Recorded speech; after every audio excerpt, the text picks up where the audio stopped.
শহীদ শরীফ ওসমান হাদির অকাল মৃত্যুতে আগামী শনিবার একদিনের রাষ্ট্রীয় শোক ঘোষণা করছি।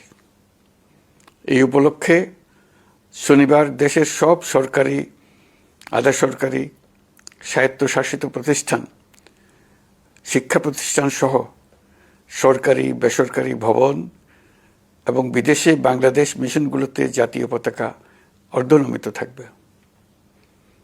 একই সাথে আগামীকাল শুক্রবার বাদ জুমা দেশের প্রতিটি মসজিদে শহীদ ওসমান হাদির রুহের মাগফিরাত কামনায় বিশেষ দোয়া ও মোনাজাতের আয়োজন করা হবে। অন্যান্য ধর্মের উপাসনালয়গুলোতেও আয়োজন হবে বিশেষ প্রার্থনার। এই নৃশংস হত্যাকাণ্ডের সঙ্গে জড়িত সকল অপরাধীকে দ্রুত আইনের আওতায় আনা হবে এবং তাদের বিরুদ্ধে সর্বোচ্চ শাস্তি নিশ্চিত করা হবে।